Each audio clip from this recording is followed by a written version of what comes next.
القنيفي يتكلم خاله ويروي كل ديره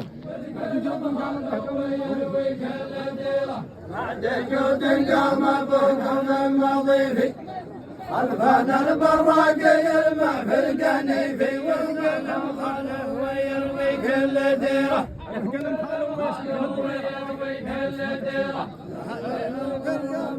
القلم المضيفي الفان البراقي يلمع في القنيفي القلم خاله ويسقي كل ديره القلم خاله ويروي كل ديره بعد جود قام ابوكم المضيفي الفان البراقي يلمع في القنيفي القلم خاله ويروي كل ديره القلم خاله ويروي كل ديره بعد جود قام ابوكم المضيفي الفان البراقي يلمع في القنيفي القلم خاله ويروي كل ديره القلم خاله ويروي كل ديره بعد جود قام ابوكم المضيفي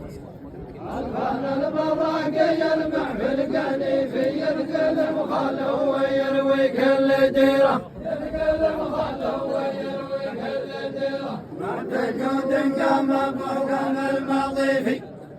الفان البراقي يلمع في القنيفي القلم خاله ويروي كل ديره القلم خاله ويروي كل ديره بعد جود قام ابوكم المضيفي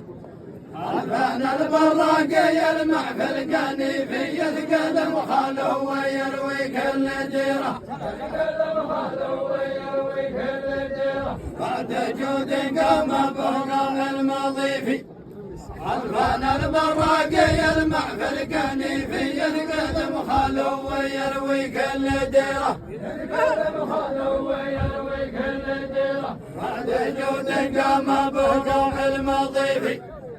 الفان البراقي يلمع في القنيفي القلم خاله ويروي كل ديره القلم خاله ويروي كل ديره بعد جود قام ابوكم المضيفي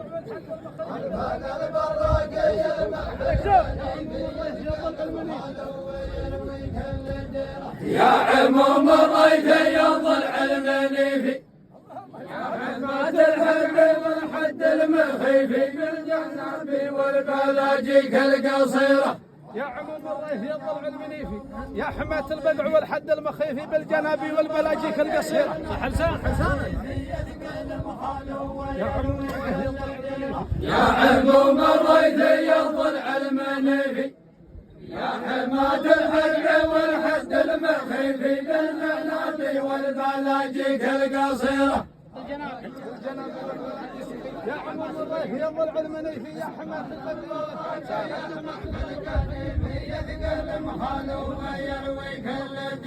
يا عموم الريث يا ضلع المنيفي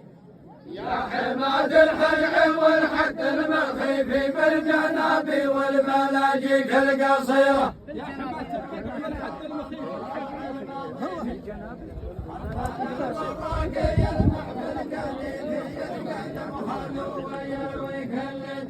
يا عموم الريث يا ضلع المنيفي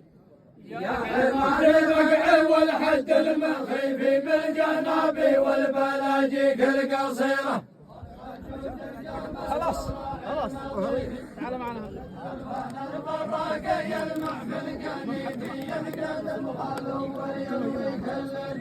يا عموم الريث يا ضلع المنيفي يا حماد الحق والحد المخيفي بالجنابي والبلاجيك القصيرة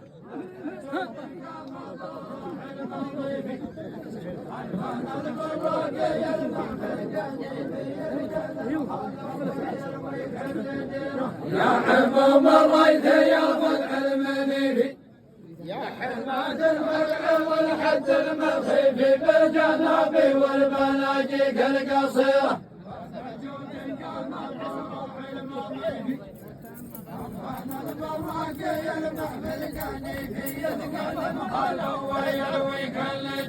يا عموم الريث يا ضلع المنيفي يا حلمات البقع والحد المخيف بالجناب والبلاجيك القصيرة